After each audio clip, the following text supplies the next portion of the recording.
Hi friends, అందరికీ నమస్కారం. Welcome back to employees news today channel. ఉద్యోగులు, టీచర్లు, పెన్షనర్లకు సంబంధించిన ముఖ్యమైన అప్డేట్స్ అన్నీ కూడా మిస్ కాకుండా మీకు ముందుగానే మన ఛానల్ ద్వారా అయితే తెలియచేయడం జరుగుతుంటుంది.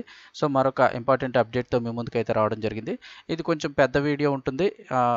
ఒకసారి అయితే కనుక మీకు ఎంతవరకు అవసరం అంతవరకు చూడొచ్చు, లేదంటే స్కిప్ చేసేయచ్చు. కొంచెం పెద్ద వీడియో అయితే ఉంటుంది. సో వివరాలు అయితే తెలుసుకుందాము. వీడియో తప్పకుండా లైక్ చేయండి, మరింత మందికి సమాచారం చేరుతుంది. అలాగే సబ్స్క్రైబ్ చేసుకోవడం మర్చిపోకండి. ఇంక వివరాల్లోకి అయితే వెళ్ళిపోదాము. ఎన్నికల వేళ ఉద్యోగులకు ప్రత్యేక తాయిలాలు అయితే ఇవ్వబోతోంది ప్రభుత్వం అని చెప్తున్నారు. ఒక్కో ఉద్యోగికి 50 నుంచి లక్ష వరకు కూడా 50,000 నుంచి ₹1,00,000 వరకు కూడా జమ చేయబోతోందని చెప్తున్నారు. ఆ వివరాలు ఒకసారి తెలుసుకుందాము. ఎన్నికల వేళ బకాయిల తాయిలం, ఉద్యోగులకు సరెండర్ లీవ్స్ నగదు చెల్లింపు, ఒక్కొక్కరి ఖాతాలో 50,000 నుంచి ₹1,00,000 వరకు జమ. ఎన్నాళ్ళు వేధించి ఇప్పుడు బుజ్జగింపుల, మిగిలిన బకాయిల సంగతి ఏంటని ఉద్యోగుల ప్రశ్న.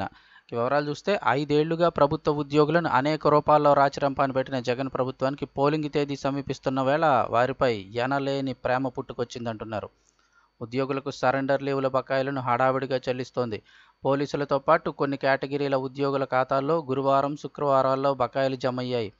ఒక్కొక్కరి ఖాతాలో 50,000 నుంచి ₹1,00,000 వరకు వేయగా ఎన్నికల్లోపే మిగతా వారి ఖాతాల్లోనూ కూడా వేసే అవకాశం ఉందని చెప్తున్నారు.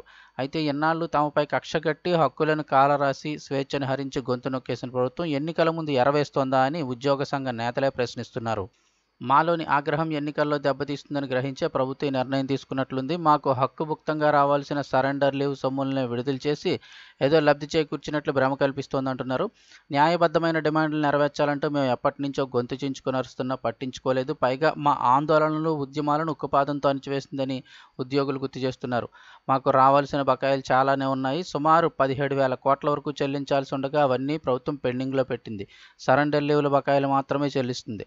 అది అందరికీ ఒకేసారి ఇవ్వకుండా విడతల వారీగా రోజుకు కొందరి ఖాతాలో వేయడం దేనికి సంకేతమని ఉద్యోగ సంఘం నేత ఒకరు ప్రశ్నించారు.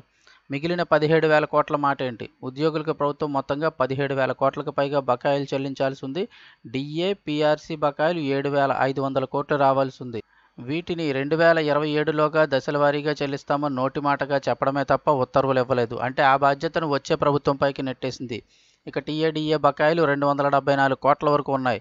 ఇక సరెండర్ లీవుల బకాయిలు 2,250 కోట్లు ఉండగా వీటిలో పోలీసులకు చెల్లించాల్సిన సొమ్మే 500 కోట్లు ఉందని చెప్తున్నారు.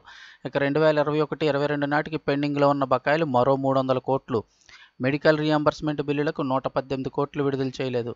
కాంట్రిబ్యూటరీ పెన్షన్ ఉద్యోగుల జీతాల నుంచి మినహాయించిన సిపిఎస్ మొత్తాన్ని ప్రాన్ ఖాతాలకు జమ చేయాల్సినవి 933 కోట్లు ఉన్నాయి. ఇక సిపిఎస్ పెన్షనర్లకు నగదు రూపంలో డిఏ బకాయిలు 2,100 కోట్లు ఉన్నాయి. 2,100 కోట్లు చెల్లించాల్సి ఉంది. 2022లో ఇవ్వాల్సిన 2 డిఏల బకాయిలు కలిపి 4,500 కోట్లు ఉన్నాయి. సో పాత బకాయిలన్నీ లిస్ట్ అయితే చెప్పారు. ఇక గతంలో ఎన్నడూ లేనంతగా జగన్ సర్కార్ ఉద్యోగులను పలు రకాలుగా వేధించింది. 11వ పీఆర్సీలో మోసగించిందని, ఐఆర్ మధ్యంతర భృతి 27% ఉంటే దానిలో 4% తగ్గించి 23% ఫిట్మెంట్ ఇచ్చింది. ఉద్యోగులు ఐఆర్తో పొందిన జీతం కంటే ఫిట్మెంట్తో తీసుకున్న జీతం తగ్గిపోవడం చరిత్రలో ఇదే తొలిసారి అంటున్నారు. ఇక ఇంటి అద్దె బత్యంలోనూ కోత పెట్టింది.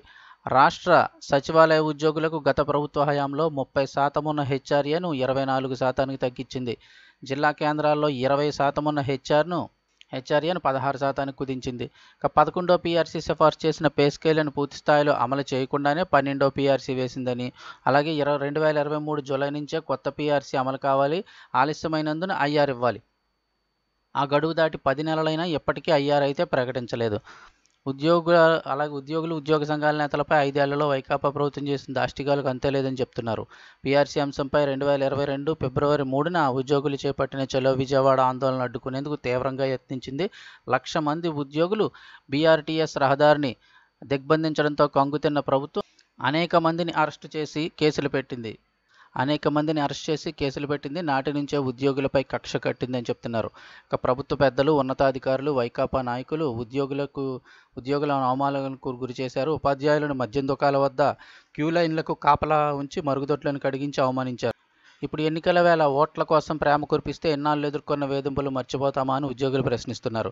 ప్రభుత్వానికి చిత్తశుద్ధి ఉంటే 17,000 కోట్లకు పైగా ఉన్న బకాయిలను పూర్తిగా ఎందుకు చెల్లించడం లేదు? కోడ్ అమల్లో ఉన్నప్పుడు బకాయిలు విడుదల అంటే ఉద్యోగులను ప్రలోభపెట్టే చర్యనని వారికి తెలుసని విపక్ష నేతలు అయితే వ్యాఖ్యానిస్తున్నారు. అదేవిధంగా ఇక్కడ మరొక న్యూస్ అయితే ఇచ్చారు. జగన్ అన్న భయపడ్డారా అని. 5 ఏళ్లుగా ఉద్యోగులకు న్యాయమైన డిమాండ్లు పెడచెవిన పెట్టిన జగన్కు ఇప్పుడు భయం పట్టుకుందా? ఉద్యోగులంతా వైకాపాకు వ్యతిరేకంగా పనిచేస్తే ఎన్నికల్లో ప్రతికూల ఫలితాలు తప్పవన్న ఆందోళనలో ఉన్నారా? అందుకే ఇంత హైరాణ పడుతున్నారా? ఇన్నాళ్ళు లెక్కలేనట్టు ప్రవర్తించిన సీఎంకి ఇప్పుడు ఒకసారిగా వారిపై ప్రేమ పుట్టుకు రావడానికి ఆ భయమే కారణమా?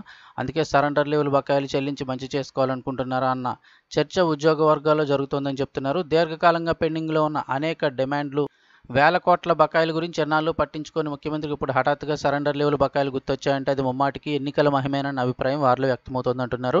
పెండింగ్లో ఉన్న మొత్తం బకాయిల్ని చెల్లించకుండా కేవలం సరెండర్ లీవులు డబ్బులు ఇచ్చినంత మాత్రాన పెద్దగా ఒరిగేదేమీ లేదన్న అభిప్రాయం అయితే వారిలో ఉందని చెప్తున్నారు. సో ఇది పరిస్థితి.